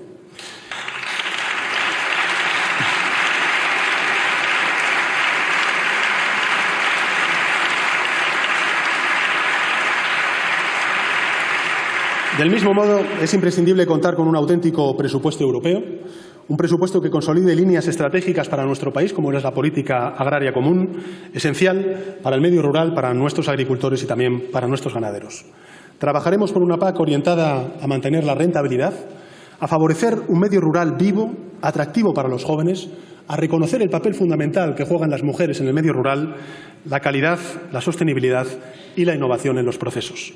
Por ello, aprobaremos un plan estratégico nacional con una financiación conjunta entre la Unión Europea, el Estado y las comunidades autónomas superior a los 50.000 millones de euros en su periodo de vigencia. Y, señorías, es fundamental completar la arquitectura institucional del euro. España, señorías, tiene una gran oportunidad que no puede desaprovechar en tiempo de repliegue de otros actores. Por ello, me comprometo a liderar lo que creo que es el sentir de la mayoría de la ciudadanía europea, que es, o española mejor dicho, que es un ejecutivo europeísta, y reclamo el apoyo de la Cámara en lo que considero que es una auténtica política de Estado. Protejamos a Europa como ideal necesario y fortalezcamos al mismo tiempo una Unión que proteja a su ciudadanía, a sus Estados y a sus territorios. Señorías, hacer realidad la segunda transformación de España que planteamos requerirá también una apuesta sostenida por más España en Europa, pero también por una renovada presencia exterior en un contexto cambiante y sometido a extraordinarias incertidumbres. Y esta es una cuestión de Estado.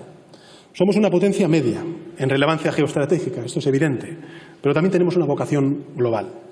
Nuestra visión del mundo debe basarse en el multilateralismo eficaz para afrontar amenazas globales que no pueden encararse desde el aislamiento, sino desde sociedades abiertas y cohesionadas como la nuestra.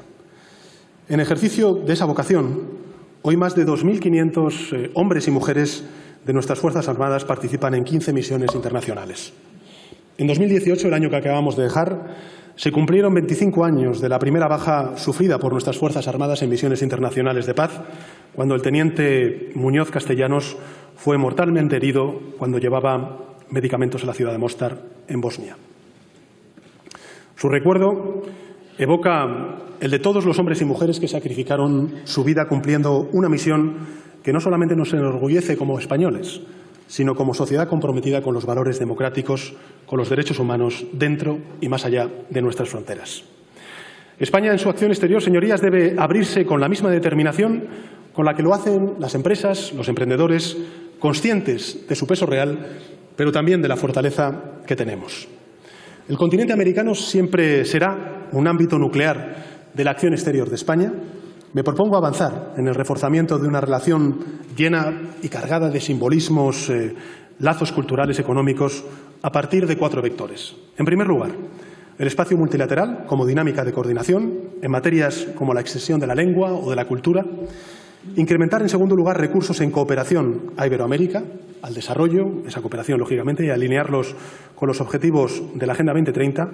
Aumentar los intercambios comerciales para favorecer a nuestras empresas y reforzar la dimensión humana con acciones en materia social y migratoria. Nuestra implicación en la negociación del histórico acuerdo de la Unión Europea con el Mercosur en el marco de la reunión del G20 es el mejor ejemplo, del papel que podemos jugar como país.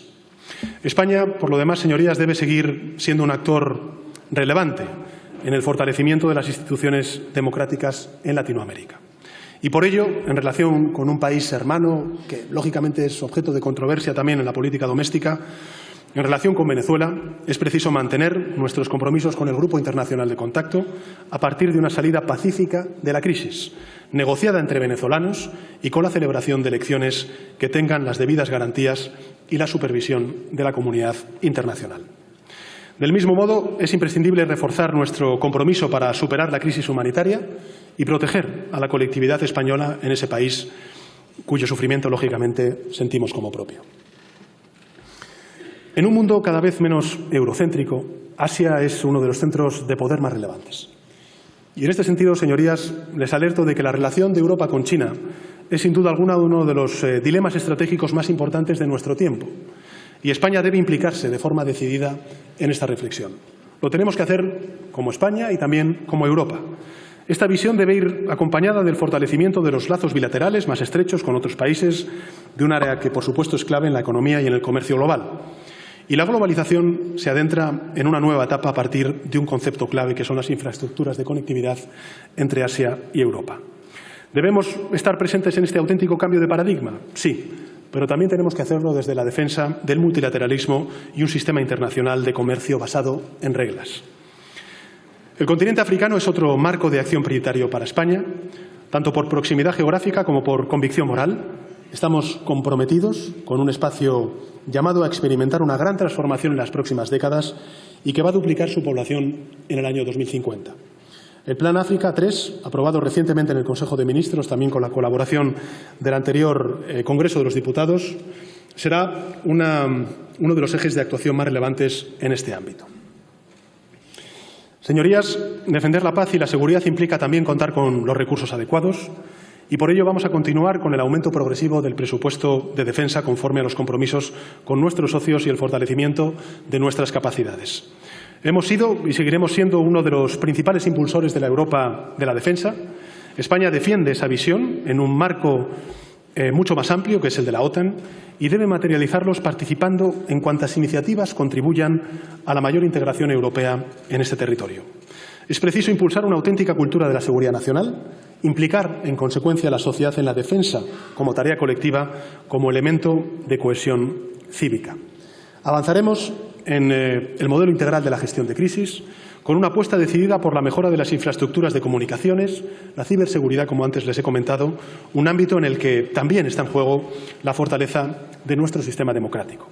Estaremos presentes como país en el debate sobre la protección de los espacios comunes globales, la no proliferación de armas de destrucción masiva o el ciberespacio. Y del mismo modo, reforzaremos nuestro compromiso en la lucha contra el terrorismo y también contra la radicalización violenta. Un desafío que exige contar con las herramientas adecuadas para garantizar nuestra seguridad y apostar por políticas de prevención y cohesión social para reducir este riesgo real a nuestra convivencia. En definitiva, señorías, una España abierta al mundo, una España cohesionada para fortalecer una Europa más necesaria que nunca. He hecho mención, señoras y señores diputados, a los 6 grandes ejes que centran la propuesta programática por la cual les pido la confianza mayoritaria. Es un programa para volver a modernizar y para transformar España, para abrirla al mundo y afrontar estos 6 grandes desafíos como lo que son auténticas oportunidades para nuestro país. Y para alcanzar esas metas es preciso también fortalecer nuestra arquitectura institucional. La sociedad nos demanda avanzar en materia de derechos, de libertades, en transparencia, rendición de cuentas y también regeneración democrática. La nuestra es una sociedad democrática ya madura, una sociedad que se revela cuando la autoridad se ejerce de forma injusta y arbitraria. En esa conciencia civil reside la fuerza de nuestro país. Y esa conciencia constituye, por cierto, un motivo más que justificado para derogar la ley Mordaza, un compromiso que quiero asumir de forma expresa con la Cámara.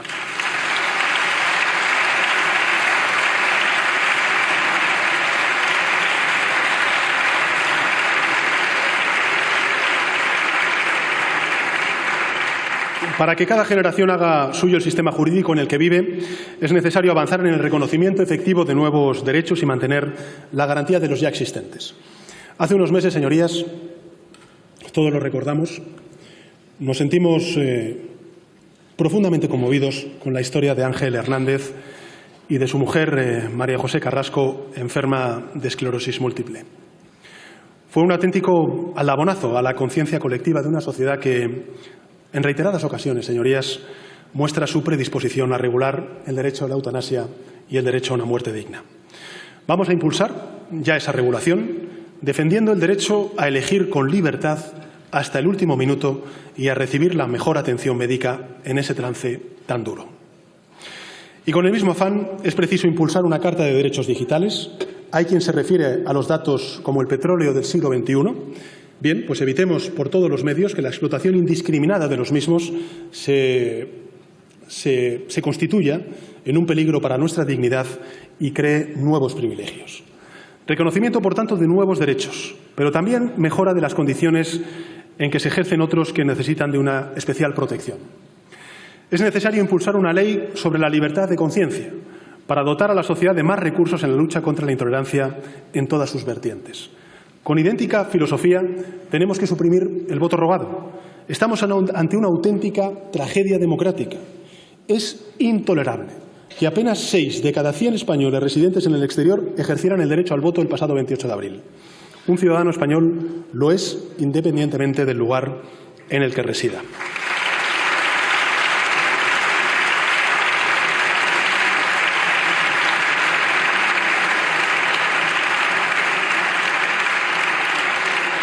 Del mismo modo, me propongo impulsar una ley de bienestar animal de ámbito estatal.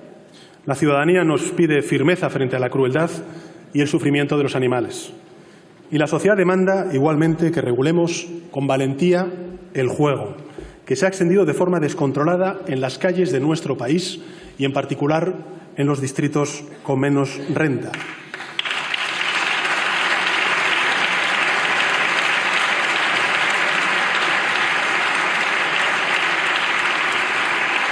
Debemos actuar con rigor para prevenir la aparición de las ludopatías y fomentar, en definitiva, señorías, un ocio alternativo saludable. Señoras y señores diputados, regeneración democrática es relegitimar nuestras instituciones tras años de bloqueo político. Es más democracia, es abordar reformas inaplazables en nuestro sistema institucional. Y para ello es fundamental actuar en el ámbito de la justicia. Necesitamos una justicia eficaz, accesible, moderna, fiable, que garantice el principio de tutela judicial efectiva y refuerce la confianza de los ciudadanos en sus instituciones. Quiero en ese sentido trasladar la oferta de un pacto de Estado por la reforma de la justicia, una propuesta con 2 anclajes, la modernización y la financiación adecuada. Y en el ámbito normativo es fundamental abordar la elaboración de una nueva ley de enjuiciamiento criminal, además de revertir las reformas lesivas como el plazo de caducidad impuesto por la instrucción de causas complejas. También considero imprescindible revertir el cambio normativo de 2014 con el objetivo de recuperar el sistema español de jurisdicción universal. Y del mismo modo es preciso avanzar en un nuevo sistema de acceso a la judicatura. Es fundamental avanzar en mecanismos que garanticen la igualdad de oportunidades. Señorías, solo un dato.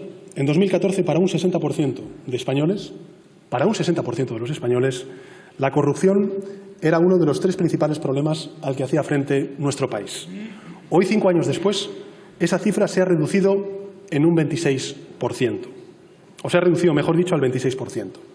Pero no podemos bajar la guardia.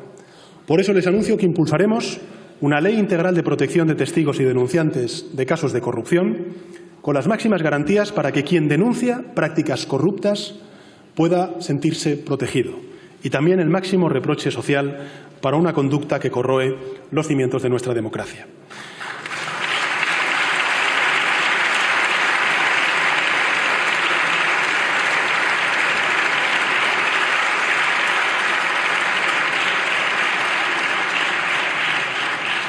Regenerar la democracia es también terminar con la vigencia de figuras obsoletas, como son los aforamientos, y por eso creo que es importante que en esta legislatura abordemos la reforma de la Constitución para acabar con los aforamientos de los políticos. Les pido a todos, también a mi partido, a mi grupo parlamentario, que entre todos seamos capaces de llegar a acuerdos para renovar instituciones sumidas en la interinidad durante un periodo de tiempo inaceptable. Me refiero al Consejo General del Poder Judicial, me refiero al Defensor del Pueblo, a la presidencia del Consejo de Transparencia y al Consejo de la Radiotelevisión Española. El Gobierno apostará, sin duda alguna, por la vigencia de los principios de igualdad, de mérito, de capacidad, de prestigio, de consenso amplio en la elección de estos órganos. Y regenerar nuestra democracia, señorías, por último, es también honrar la memoria democrática de nuestro país. Por ello, daremos un nuevo impulso a las políticas de reparación de las víctimas de la guerra civil y de la dictadura. Siguiendo las recomendaciones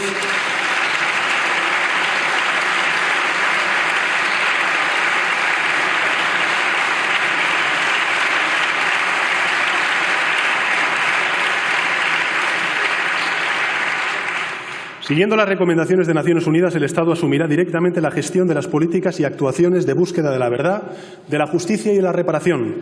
España, señorías, es el primer país de la Unión Europea, y el segundo del mundo en número de desaparecidos. No podemos fingir que este hecho nos es ajeno. Señorías, tenemos ante nosotros un tiempo apasionante, un tiempo que va a figurar en los libros de historia porque supone un instante único en el progreso de la humanidad. De nosotros depende que este sea un tiempo para España donde la esperanza venza a la frustración. Ahora es el momento de avanzar. Hoy podemos empezar a corregir los déficits estructurales de nuestro mercado de trabajo, de nuestro empleo. Hoy podemos empezar a sentar las bases de nuestro liderazgo en la revolución digital. Hoy podemos reafirmar nuestro compromiso firme e inequívoco con la transición ecológica. Hoy podemos seguir todos juntos la senda abierta por el feminismo en la causa por la igualdad. Hoy podemos empezar a consolidar nuestro estado del bienestar para combatir cualquier forma de desigualdad social.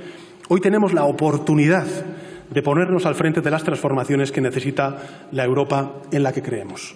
Señoras y señores diputados, España no se divide en 17 comunidades autónomas y en 2 ciudades autónomas. España se une en su diversidad desde 17 comunidades autónomas y 2 ciudades autónomas. Esa es la España en la que queremos, en la que creemos. Y tengan el convencimiento de que nuestro mejor momento no pasó, está aún por llegar. Para construir esa España pido la confianza de la Cámara. Y la pido no en mí, sino en la sociedad española. La pido no en mí, sino en el propio Parlamento, que solo se podrá poner a andar efectivamente cuando haya un gobierno. Y los españoles, señorías, han decidido avanzar. Nos han pedido avanzar. Y estamos en condiciones de hacerlo, en base a acuerdos con distintos grupos parlamentarios, a los cuales quiero agradecer su interlocución y, muy señaladamente, al Grupo Parlamentario de Unidas Podemos. Señoras y señores diputados, procedemos de 2 tradiciones distintas de la izquierda. Hasta ahora hemos hablado mucho de nuestras diferencias y estamos comprobando que no es sencillo alcanzar un punto de encuentro. Pero nada que merezca la pena es fácil. Y lo que tenemos por delante merece mucho la pena. Tenemos sobre nosotros la mirada esperanzada de millones de compatriotas. Nos corresponde trabajar para culminar un acuerdo y después tenemos la posibilidad de sacar adelante todo aquello en lo que coincidimos, todo aquello en lo que nos une. Y lo que nos une se resume en muy pocas palabras, señorías. Lo que nos une es la promesa de la izquierda, un progreso ecológicamente sostenible y la distribución justa de ese progreso. O si lo prefieren de otra manera, una sociedad de hombres y mujeres libres e iguales en armonía con la naturaleza. Muchas personas